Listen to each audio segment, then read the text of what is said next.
Way back in the spring of 1990, 10-year-old me was given a $5 allowance. In search of something to spend my money on, I came upon something fantastic at my local convenience store newsstand. It was then that I started a lifelong obsession with the gold standard of sequential art, the comic book. Now, as an old man, I have decided to open up some old boxes and dig into my comic book collection. I decided it's time for me to review and analyze the illustrations and artists that made me comics crazy.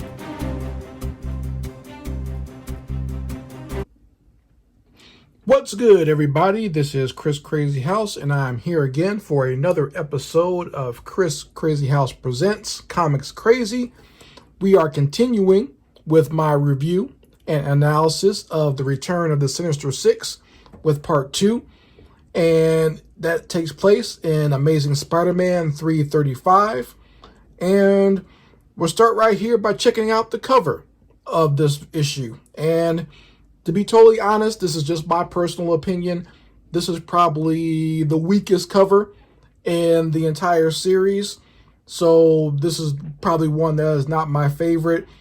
And I'm not really coming down hard on Erik Larsen for the quality of this cover, but because I know it took a lot to do this, because at this point there are 2 issues on sale every month. So that's at least 2 comic books that he's working on every month. And that is not easy.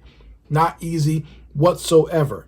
But it's just the composition of this cover that I don't like. Like, I like the colors. Like, I like the background colors of, you know, the villains in the magenta tones and black. And you kind of have like that dark blue right there in the background. Like, I'll show you the collected version of it. It looks really good too. But it's just the composition of the cover I'm not a big fan of. Okay. And, you know, I've been a fan of Erik Larsen's work for a long time. And even here, during this time, I think he probably could have drawn a better version of the Shocker. Like, I don't know if this was Erik Larsen's doing or Macklin's doing. It could have been a combination of both or one or the other. But once again, I understand you're trying to make that deadline as someone who has worked doing comic books before. And I'm someone who, for myself, I've done all the work. But for other people, I've worked on the other side of things where I would do the inking and coloring. And I know how tedious that can be. So trying to do 2 issues at once, I know that probably was a lot of work. So I'm not coming down on him too hard for that. But just saying, this is probably my least favorite color in this particular miniseries. But we're going to get inside the Return of the Sinister Six Part 2. And I'm warning you that this issue kind of, as far as the actual Sinister Six, they kind of bookend this story. So they appear kind of at the beginning, and then once again at the end.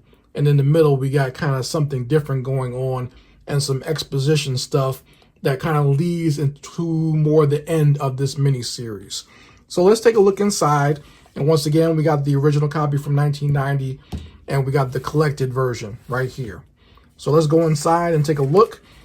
Love this splash page right off the top of the Hobgoblin looking directly at you and looking scary as all scary as all hell.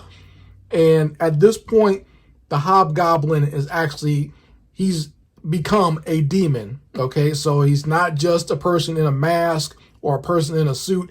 That's him. Okay, he had the goblin powers, and then he made deals with demons and with the underworld, and that's what he turned into, an actual goblin type monster.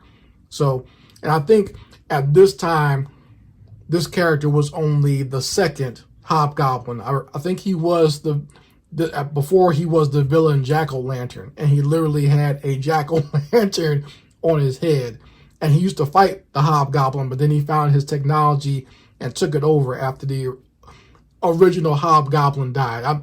I'm saying original in quotes because there's a whole big story about the identity of the Hobgoblin, and there have actually been several behind the mask, so it's a whole complicated story.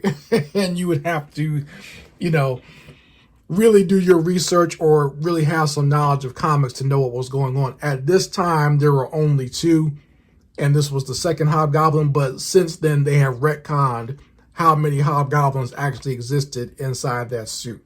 So, anyway, back to the story. Hobgoblin looking mean and nasty.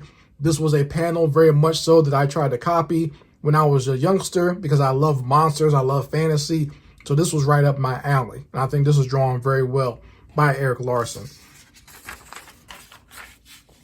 Very cool double spread here of the story continuing, and the Hobgoblin is down in his lair, and Dr. Octopus comes down to make him the same proposition that he made to both the Sandman and to Electro. So Electro got down just from being able to be helped from to escape from being caught by the police. Sandman had to be bribed, and Hobgoblin, he's not really having it at first. His first notion is basically to attack Dr. Octopus. And Dr. Octopus uses his tentacles to go ahead and block the Goblin Blast and the Goblin Bombs. So nothing is really hurting him. And he yokes up the Goblin with those mechanical tentacles. And the Goblin pretty much just saying, like, you know what, this doesn't scare me. I can just basically set you on fire. So this little, you know, these tentacles are not really going to bother me at all.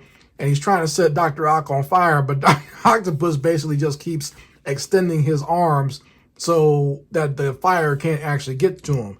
And he's asking him, he's like, you know, how long do you think you can do this? How much fire do you think you can throw out before I actually just go ahead and break your neck?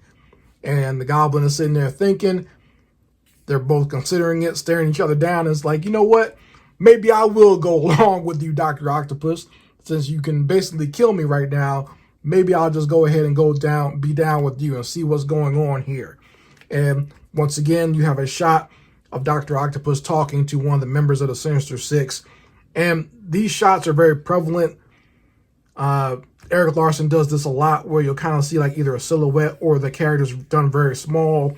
And you'll see kind of like Dr. Octopus's tentacles kind of weaving around.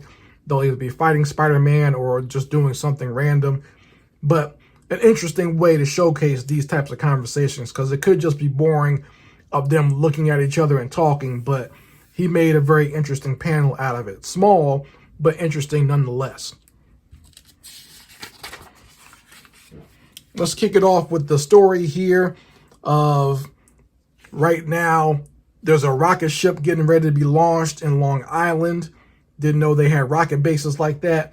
But what's going on here, once again, I explained before in the last book that scientists are working to map out ley lines, and in order for that to work, they're going to have to fire it into space. So that's what the rocket ship is about. So this ties that part of the story in together. And once again, that's going to play very prevalent into the ending of this story. So keep your mind on that. But there's a guy who's doing some industrial espionage, taking some pictures of the rocket. And of course, Spider-Man shows up swinging in, or just kind of diving in upside down, just like a spider would hang on a spider web. Of course, the criminal tries to shoot at Spider-Man, but he just kind of moves out of the way very easily, knocks the dude out and webs him up. Very cool paneling. I like this action sequence. Very simple. Something that you might see as far as like the way the action is kind of done. It's almost kind of like a Saturday morning cartoon where the character jumps down and you don't really see the hit. You don't see the punch or whatever. It just, we know what happens here just from seeing the, you know, the words going on right here. So you know he got bopped right in his face. And then you see the character all webbed up and Spider-Man kind of slinking down on the web. So very well done. And once again, we have Spider-Man swinging away using his spider powers. And once again, I really like this. You also get to see a silhouette of the criminal. Let's look at the collected version, only because I think you see it a little bit better in that scene. It's hard to see it with the faded colors of the original copy from 1990 on the newsprint. Yeah, you can see it a lot better here. And you see Spider-Man swinging away and the criminal all webbed up right there. I guess Spider-Man is going to call the police. I would hope so. I hope he's just not going to leave that guy out there on his own. But very cool scene.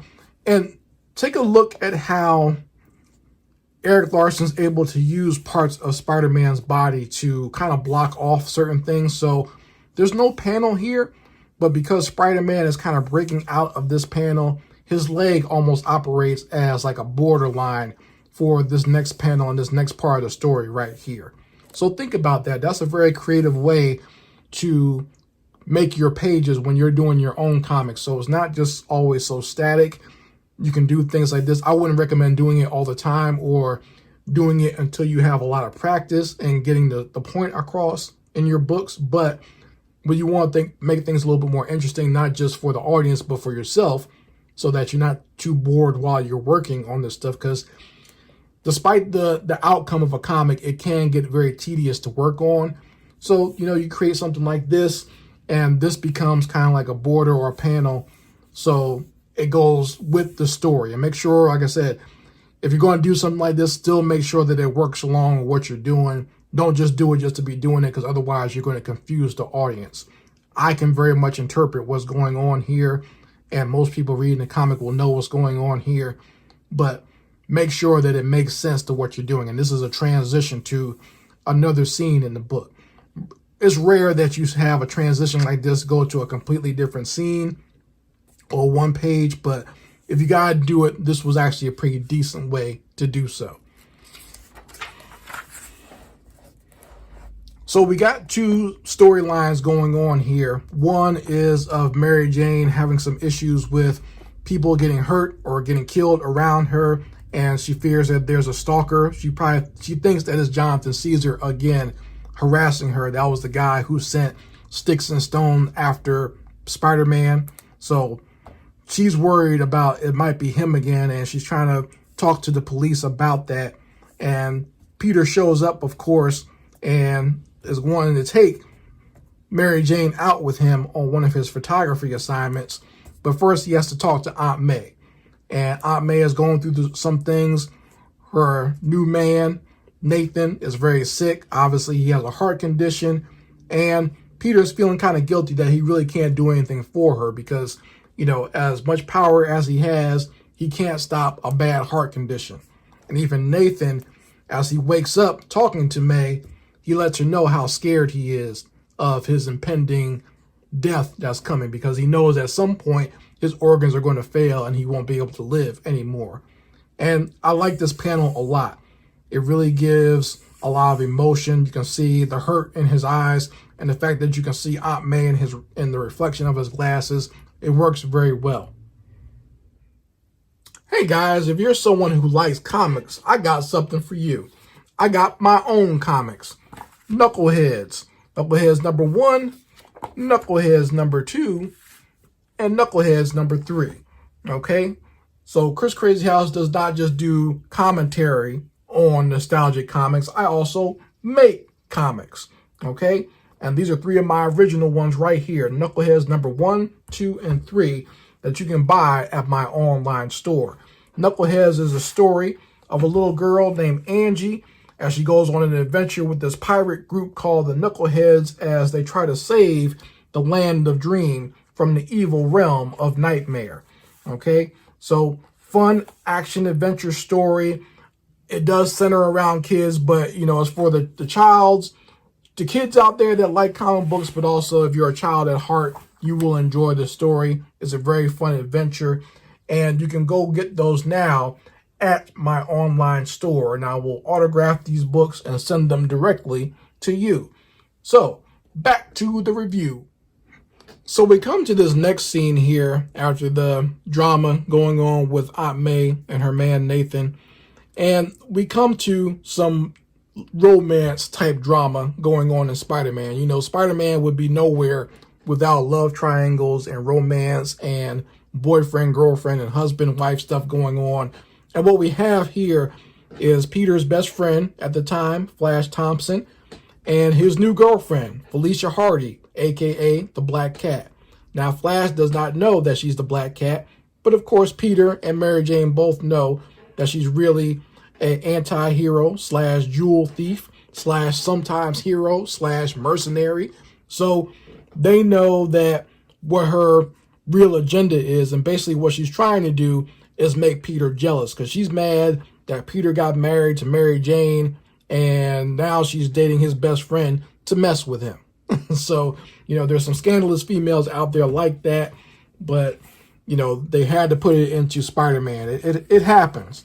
That happens very much so in reality. This is not just comic book stuff. You got crazy, weirdo ex-girlfriends out there that do stuff like that. But we see the Black Cat here, and she appears a little bit more in some of the other stories. Like after the Sinister Six story, I think there's a mini series called Powerless where she appears a lot in, and she helps out Spider-Man.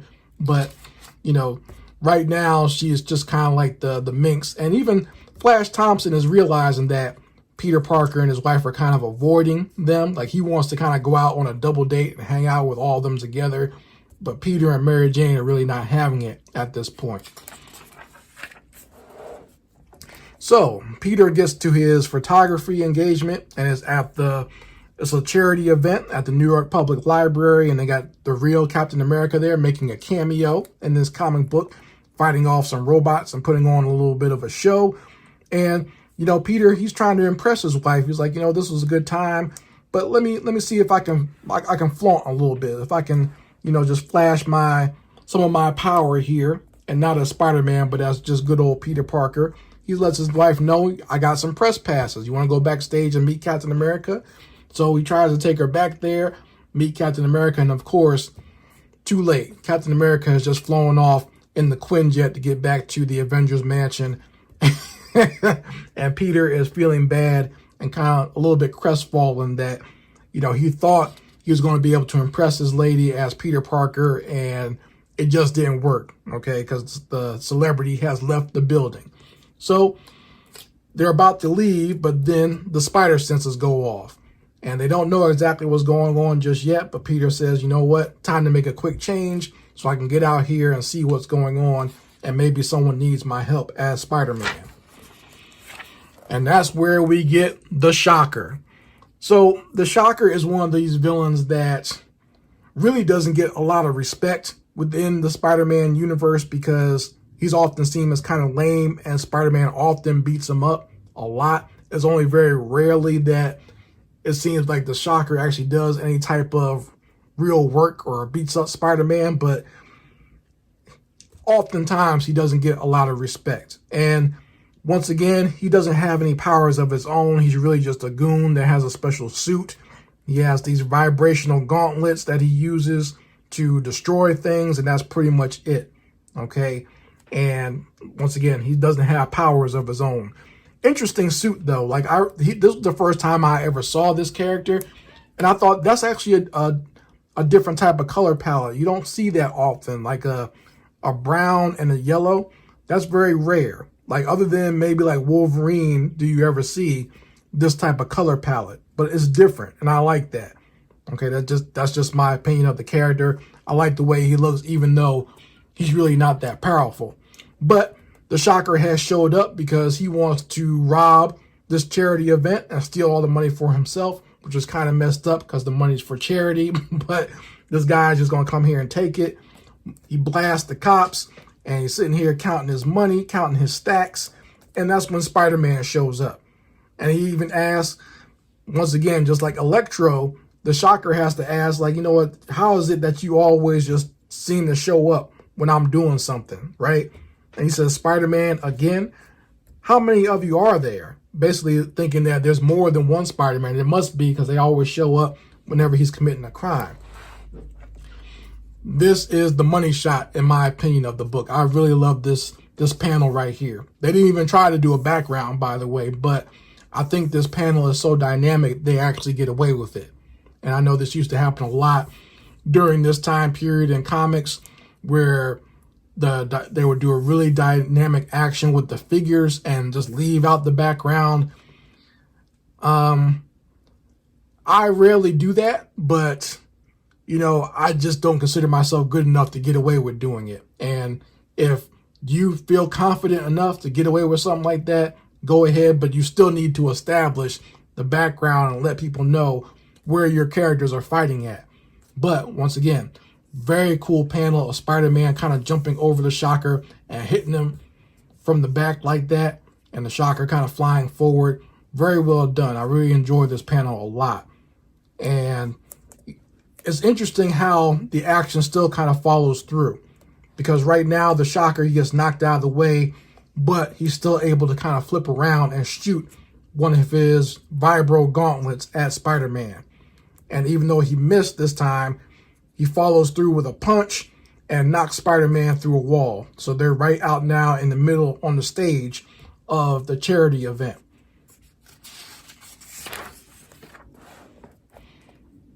As everybody runs off, runs away, we get some people giving some commentary on the fight that they're watching. Some people are saying that Spider-Man is cool. Other people are saying that, hey, the Punisher would do better. He would just blow this guy away, which is true. The Frank Castle, if he ever had to fight the Shocker, would just blow his head off. But we got some other people just giving some commentary, thinking Spider-Man is sexy. I think this is actually supposed to be a Wonder Woman cameo, because it kind of looks like her, the hair and the gold band around her head. You know, comic book artists like to do that where they sneak stuff in. I'm not exactly sure if that is Wonder Woman, but that's what it kind of looks like there. Shocker tries to get Spider-Man. It goes up the wall. Another cool panel of Spider-Man kind of moving out of the way of the Shocker's powers. Kind of weird how, because his butt is coming out of the panel here, so it's kind of in this kid's face. I don't know if that was pre-planned or not, but that does kind of look weird now that I'm looking at it. But a cool way of showing an action sequence where you get a little bit of perspective of you going up this wall and the powers of the Shocker vibrating up the wall and Spider-Man moving out of the way. We get some more action here. Spider-Man trying to throw down some props on the Shocker. Shocker knocks down some scaffolding. Spider-Man webs up the scaffolding so it doesn't fall on innocent people. You always got to have that hero saving the day and making sure that the people themselves aren't hurt in the middle of the battle. That's what Spider-Man's all about, saving the innocent. Shocker's trying to get out of there. I do kind of enjoy, this is kind of like Eric Larson's signature run. Like, he does several runs of characters where when they're showcasing how they're running forward. That's one of the ways it's done. And I learned this from him, of making sure like you kind of block off the stomach and the lower part of the character's body, have that arm stretched out and one all the way in the back and one foot coming up. If you know what you're doing, this type of scene comes out great. But if you don't have any good perspective, it can look kind of weird. So Spider-Man and the Shocker are fighting out in the lobby. Spider-Man actually grabs some butter from the popcorn stand, throws it behind the Shocker, and the butter actually gets under his feet. So the next time that the Shocker tries to blast Spider-Man, he winds up actually blowing himself into a wall because he slides across on the butter. And he actually winds up knocking himself out. Spider-Man doesn't even have to do anything. That's one of the reasons I say Shocker doesn't get much respect, because he does idiotic things like that. But once again, he's just a thug with a suit. He's not very smart. So Spider-Man webs him up, and he actually gets some fans, some adulation from the people there. So people are actually clapping for him, even want his autograph. And Mary Jane says, you know what? My husband deserves it for a change, because usually everyone's cheering for the other heroes, but for once, they're cheering for Spider-Man. So we cut to the next part of this, the final scene in this book, and we got Mysterio, one of the more interesting members of the Sinister Six. And what I like about Mysterio, I actually do like his character design. I think it's always been very original. Shout out to Steve Ditko for doing the first design of this character. But basically, he has a bowl on his head, the big cape, the little eyes here. Always a very interesting character. I mean, he looks like a wizard or something like that, but we as the fans know that Mysterio basically is just a man who is a master of doing special effects. So he makes it look like he's doing something, but he's really not. It's all illusion. He has no real magical powers, but that still makes him a very dangerous type character, because he is smart enough to develop items and illusions that look real enough and can fool people. But one of the ways that Spider-Man usually beats him is that his spider sense is tipped off to what is real and what's not. But here we go. Dr. Octopus shows up to make Mysterio a proposition. And basically what happens here is Dr. Octopus lies to Mysterio. He says, you know what? I came here to check you out. I know the cops are coming. You might want to come with me. But what it turns out is Dr. Octopus is the one who called the police in the first place. So not only did Dr. Octopus put out false information to get Mysterio to show up and try to rob this train, but he called the police. So he set this up himself just to get Mysterio to come and work for him. All right. And it works because Mysterio decides to go along with Dr. Octopus and join up with the new Sinister Six. And this is where Dr. Octopus himself kind of admits that, yeah, I set this all up. Good thing he didn't question it, but I need him for my new version of the Sinister Six. Let's take a look at the pages right here. Very well done with Dr. Octopus kind of descending from the top of this little bridge here. I like this with the moon in the background. Dr. Octopus once again styling and profiling in his white suit. This paneling right here, you get to see Mysterio working on one of his little illusion gadgets and Dr. Octopus sitting there making that proposition. I like this panel. I just like the way he looks. It's very... You can see he's very conniving. You can see he's very evil and really not someone to be trusted at all. There's no honor amongst thieves when it comes to these characters here. But he winds up recruiting Mysterio. And Peter hears some news while he's working at the Daily Bugle that Mysterio was spotted in a certain area. And Peter's worried now. He's worried now that Electro has shown up.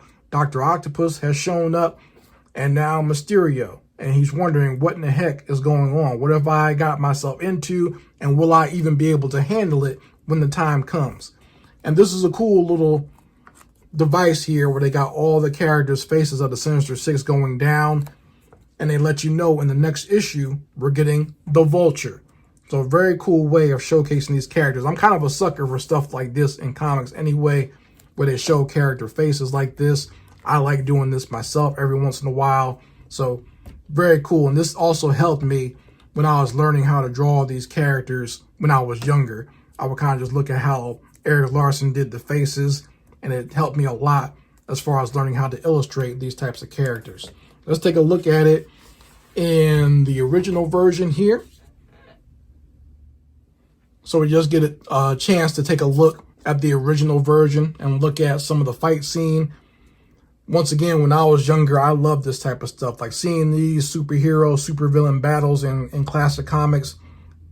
I live for this. And in my opinion, I think that the artists and the writers of yesteryear, they knew that within every single issue, they had to give us something. So even if the main story of the Sinister Six was not developing, or maybe it was moving forward, but Spider-Man was not interacting with them, they had to give us something. And having a battle with the Shocker is something that we can look at. And these are well done action pages. These are pages that would definitely sell at an auction. Because nowadays they'll have so much build up to a story and nothing will happen at all. You'll just be reading something. They don't realize that comic books are a visual medium as well. And you got to have some action going on somewhere.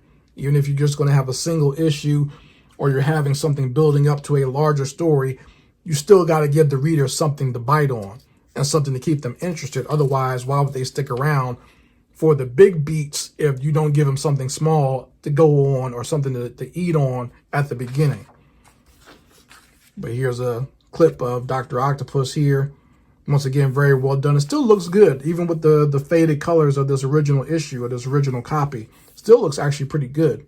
I like the way the colors turned out here. And even the ugly close-up on Dr. Octopus. Both Todd McFarlane and Eric Larson kind of taught me how to draw wrinkles on people's faces, or at least within the comic book range. Obviously, once I got to art school, I learned how to draw people, especially people who are a little bit older, put in those wrinkles there. But this is kind of like my first lesson as far as like drawing wrinkles and making people look a little bit older. And we're going to get another wrinkly villain in part 3, and that's the Vulture. So he is one of those senior citizen characters who Spider-Man fights a lot, and surprisingly, he's still alive even after all this time. But he's a mean, ugly, grumpy old man, a lot uglier than Michael Keaton was in that Spider-Man movie. But that's what we're going to get in the next issue. So let's take a quick look at the cover. And as it says in the cover, someone dies. So we're going to see who dies next time when we do the Return of the Sinister Six, Part 3. I hope you folks enjoyed this episode of Chris Crazy House Presents Comics Crazy, where I look at a lot of old school comics from the 90s and just live out that good old comic book nostalgia. And if you like this video, if you enjoyed seeing me do this, go ahead and hit the like button on this video. Make sure you go ahead and subscribe to this channel.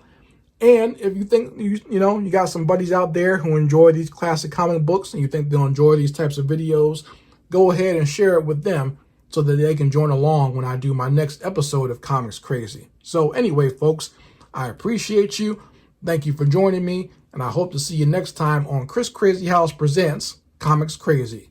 Peace.